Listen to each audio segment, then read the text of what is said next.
Today's guest is homeopath and massage therapist Ayesha Beckman here in Australia.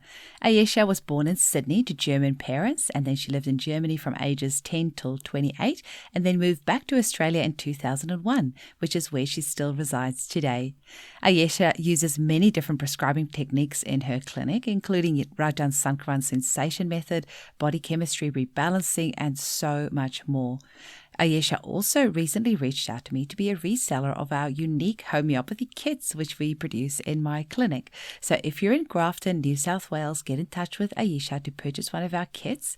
You can also book a consultation with her, and she also does massage therapy. So visit www.ayeshabeckman.com.au. That's AYESHABECKMAN.com.au. Enjoy the episode. Welcome to the Homeopathy Hangout, where we discuss all things homeopathy from around the world. And now my mum and your host, Eugenie Kruger. Hello, homies, and a very warm welcome to Homeopathy Hangout. Today, we get to speak with the lovely Ayesha Beckman in New South Wales here in Australia. Welcome, Ayesha. Thank you, Eugenie. It's so nice to be on your podcast. I know you've been listening for a while, and you've also been a really amazing supporter of my business. So thank you so much. I know you purchased heaps of kits to sell to your clients. So thank you very much for all the support. I really appreciate it.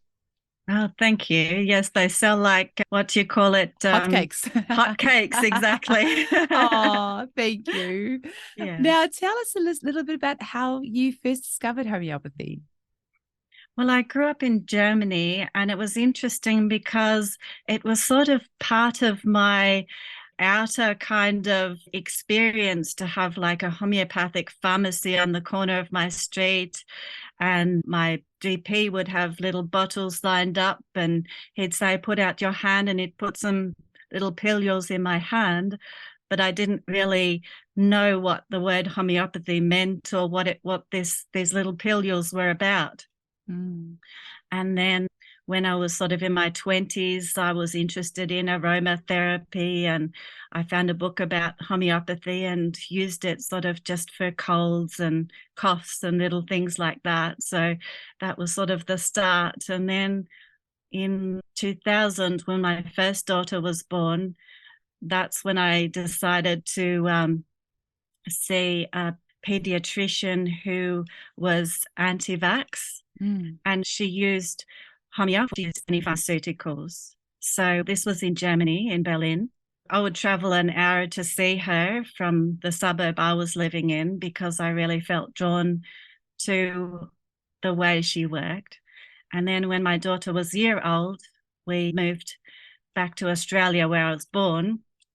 And I decided, well, there wasn't a homeopathic pediatrician, so I had to decide. And for me, it was a choiceless choice. Mm-hmm. It had to be homeopathy. Yes. Did you find it easy enough to find a homeopath? Yes. I moved to Maleny. There was a homeopath there. And then a few years later, when I moved to Bellingen, she recommended another homeopath who studied with her. So it feels like it was easy enough to find good homeopaths. Mm-hmm. So the second homeopath really inspired me to study homeopathy. But the first one was actually where I had sort of my big aha moment in homeopathy. So when my daughter was about 2 or 3 years old, she had a really bad urinary tract infection. And it was like so bad that she would be screaming with pain every time she was on the toilet to do a wee. And it's really hard to see as a mother, to see your child in pain, in that much pain. And so I took her straight away to the homeopath, and the homeopath gave her sarsaparilla, 1 dose. And straight away, she went straight away to the toilet and weed without pain. And for me, it was like a miracle. That was like, wow, just straight away. I could not believe it. So that really... I often think that's teething and urinary tract infections and croup. I think I like the top 3 things It's almost impossible not to have incredible results with those three. I think there's so many people that have been converted to homeopathy with those three. It's nothing like a screaming Yes. baby from teething, and then also that pain and UTIs. You get it so often in little kiddies. And then, of course, croup. That's so, the whole house is up if there's a child with croup in the house. And homeopathy works so fast in those three instances. It really can seem like magic. Exactly. And so whereabouts did you study homeopathy? Well, then this homeopath in Bellingen, she said, why don't you study homeopathy? Sort of at a stage in my life where I wanted to do something new. I'd studied admin before. That was not something I wanted to continue doing in my life. And I inquired about it, and there was a college half an hour away. And I went there and I thought I'll study by distance because my daughter was still quite young.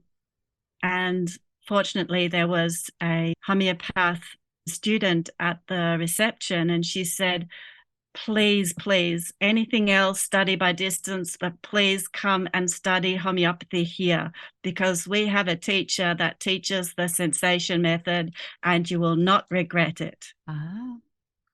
And I did, and it was the best thing ever. It was so good. It felt like vibrant, and so like it really got me excited and what alive. Do you call it? Ignited my passion about homeopathy. Yes. Amazing. That's incredible to get taught about sensation method in your first introduction to homeopathy, because most people actually get taught that post-grad. We actually had a lecturer who was really passionate about that and taught that as well. But that's pretty amazing that you got to learn that as part of your studies. So you already had that background, because that way of questioning is actually really useful. Hey, exactly. It makes you a good case taker, I think. Exactly. And I think it also helped that my mother always talked a lot and you couldn't get a word in. So I'm a very good listener. And you also do massage therapy, right? That's correct. Yeah. Yes. So and sometimes you probably get a talker on the table, so you have to be good at listening. Yes. And also it really helps because I can feel all the tension and stress in the body. And then I say, it seems like there's a lot of stress stuck in your body. Then I can say, well, it seems like the massage is not really getting to the deepest part. Homeopathy could help with that. So that's cool. A really, really good balance to have, because ideally we only see patients twice, one for the initial consultation, one for the follow-up, and then they've got their constitutional remedy and don't have to come maybe for a few years. So what other prescribing methods do you use in your clinic? I know you like to draw on a variety of different things. What sort of tools do you use? So I like of course, the sensation method is close to my heart because that's what I sort of started out with. I also use the plant method with Mikhail Yakir. So I've got her big book and use that as well in conjunction with the sensation method. I also use the detox or the body chemistry rebalance method from Ton Johnson. And I integrate that with the gut flora, the bowel nosodes as well.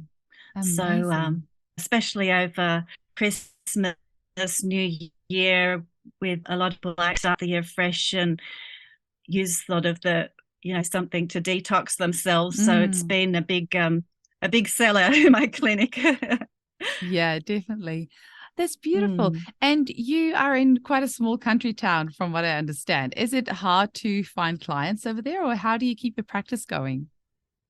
Well, as I said, I see massage patients as well, but also I have a really good sort of, I would call it a homeopathic community or tribe. We have Rachel from the Heart and Soul Cafe, who also came on your podcast as a home prescriber. And she has been sending me a lot of her friends and people that work for her, or she always says, go and see Aisha, or here's a homeopathic remedy. If it helps, then maybe you want to go a step further and find your constitutional remedy. And so she's been a great sort of promoter for me. Oh. My husband has always been a very good promoter for me as well. He's a tennis coach, so any kind of physical injury he sends to me. And also I have a friend that is a truth activist in Pottsville. And my husband was listening to his Telegram page, and he had an eye infection that just got worse and worse, and he was really afraid to lose his eyesight. And my husband said, "Oh, my wife can help you with that."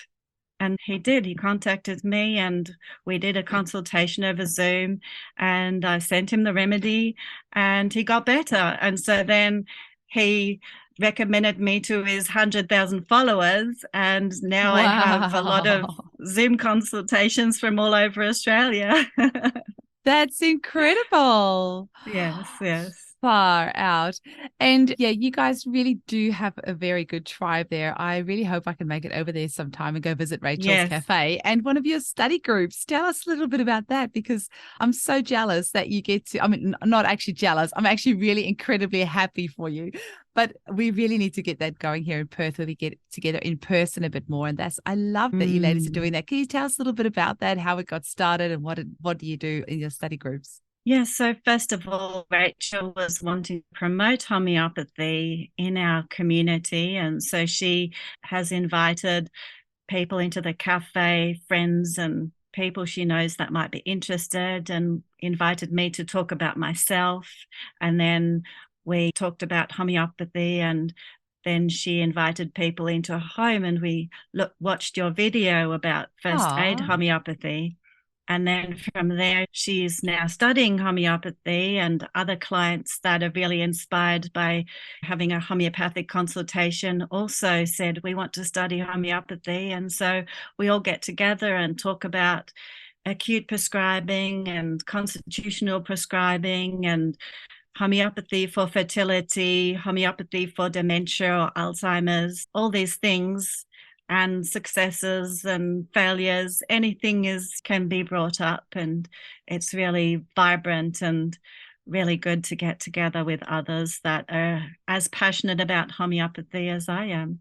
Oh, that's amazing. There's really something so special about getting a community together. It's really, really lovely. There's just those two get-togethers we had last year with the podcast party, and then the launch of that at Home introduction video, and we had 100 people at each time, and it's powerful seeing all these mums with their little kiddies, these little homeo babies that are being raised with such strong constitutions. It gets me really excited.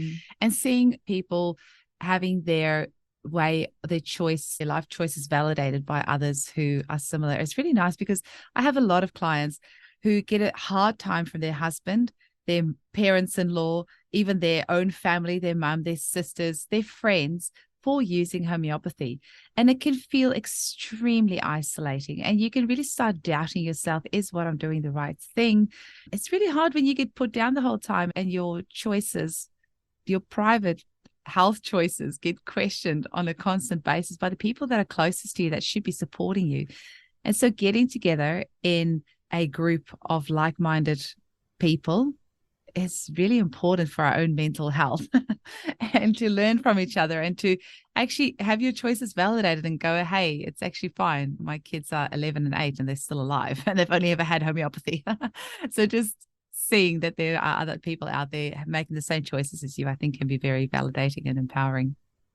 Yes, we had a big get together on New Year's Eve with like-minded people, and it was just so beautiful. Like, it wasn't about drinking. It wasn't about, staying up until midnight, and everyone brought this beautiful gourmet food. And it was just about being in this judgment-free zone where anything could be talked about. And it was just so beautiful to feel that space. That is beautiful. And you are doing some pretty awesome things there. You've sent me a photo of what you've got going in your backyard. It looks freaky, but very fun. Can you tell us a little bit about what it is that you're doing? Yes, so we came this close to being flooded. So I live inside the levee wall in Grafton, and it was just this close to flooding. And it was very, very scary. And you'd stay up all night and people would put sand bags on the levee wall. And it was a very nerve-wracking time. And it wasn't just once. And our neighbour city, Lismore, got flooded really badly. Like everything was flooded so badly. And to see that and to feel that close to it happening here really brought deep triggers, deep fears up for people. And they'd come into my clinic and even I was in fear. So I felt like, apart from taking my constitutional remedy, I felt like I needed to be empowered to do something more. And I came across this German Telegram site about orgonite chembusters. And how to build them. There was instructions on how to build them, and it said this is how you can help with because they believe that the chemtrails in the skies create the rain or the weather to be so unpredictable. And so I thought if we all got together and made one, and then because one has like a radius of 50 kilometers. We just need one for the town and we could all feel safe. And so that's what we did. We raised the funds to build one. And then we actually made two. And one is sort of in South Grafton, one is in Grafton. And since we made them, it just feels like there's always sort of a blue hole above us where there's no rain, or it just feels just so much safer just knowing that we've got that. Even if it's humbug, it gives us sort of that sense of we're doing something.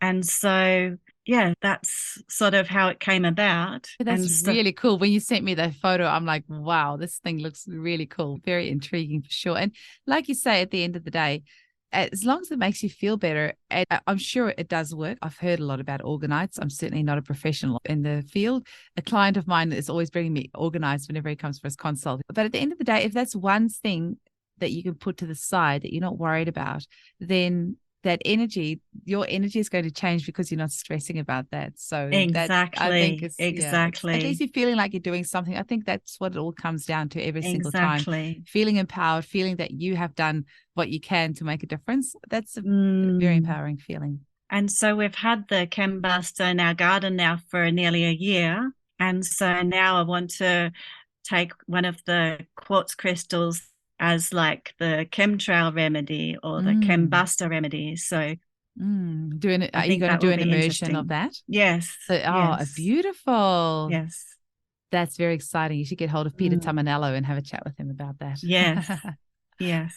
Ayesha, have you got any cases that you want to share with us? Yes. So just recently I had one of my clients and she was very sort of distraught and felt so unworthy. And there was a lot of feeling of this, I don't deserve to be here. I don't have anything to account for in my life. What am I even doing here? And it was like she had strains of all different kinds of like kingdoms. So she had like sensations from the plant kingdom, sensations from the mineral kingdom, and sensations from the animal kingdom. And in sort of the teachings that I have learned, it's sort of, if you have all of those three and can't decide, then you have to look outside of the box. And so I came to rutilated smoky quartz, which is in that new Materia Medica book. Yes. And it really felt like that was spot on. That's exactly what it was talking about, this feeling of unworthiness. And then she said, no, this remedy doesn't work for me. It was horrible. She came back and she was just so distraught about it and felt like, I'm just too sensitive. I'm taking on all this negative energy and I'm just too sensitive to everything. And she said, I get the picture. I need a yellow flower. And I said, okay, well, oversensitivity, it sounds to me like from the family where the pulsatilla flower is in, the ranunculaceae family. So we looked at the yellow flowers there, and she was like, no, it's pulsatilla. I know it's pulsatilla. So I was like, okay, we'll take pulsatilla. And then the other day I felt like, no, really, the one I really want to give her, the one that really fits both aspects, is actually the white chestnut flower, because that has also this, I really am in love with this one. It says it's like the arnica of the heart.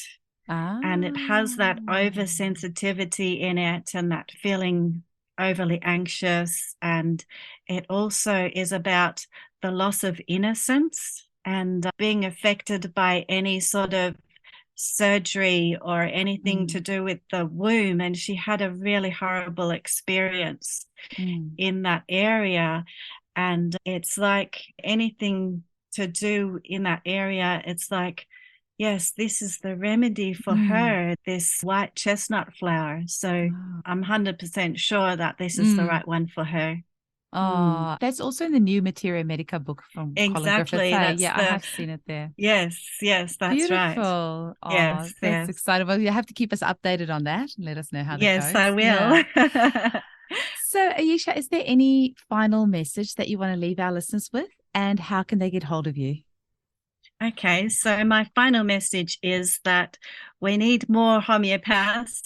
We need more home prescribers, because the world is changing, and I think that there's room for more homeopaths, even in a small town like Grafton. I am so busy, and I'm sure you are too, where you are in Perth.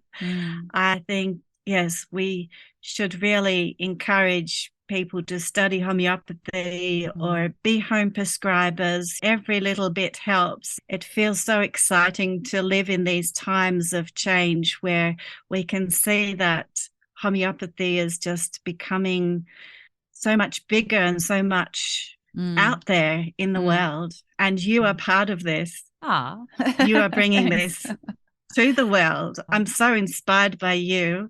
And I think you are just amazing what you do. Thank you so much. I feel like I'm in my little echo chamber where I hang out with people who like homeopathy. So I just pretend that everyone likes homeopathy. So I really feel that as well, because it's not just me that say that. Homeopaths around the world are all saying that they cannot keep up, and the homeopathic pharmacies are all saying that they cannot keep up with the demand. So it must not just be me that feels that way. Actually, all the homeopaths are saying that, and the pharmacies are saying that. So there's really a change in the air. I'm so glad that you're so busy, and I'm so glad that you've got such a great community going there, because that really is how we're going to really lift homeopathy and bring it to the masses. It's if we get together. Well, thank you so much for coming on the show. Please, can you tell our listeners how they can get hold of you as well? Well, I have got a website at aishabeckman.com.au, and I also have a Facebook page called Health, Happiness, Homeopathy. And on Instagram, I'm on Instagram too as Ayesha Beckman. Wonderful. And we'll have that all in the show notes if people want to get hold of you. And are you still taking on new clients? Yes, I am. Oh, excellent. And you can do Zoom all across the world. Exactly. Yes, easy peasy. Thank you so much, Fantastic. Aisha. It's lovely to get to chat with you and speak with you soon. Yes. All right. Have Bye. a good evening. Bye.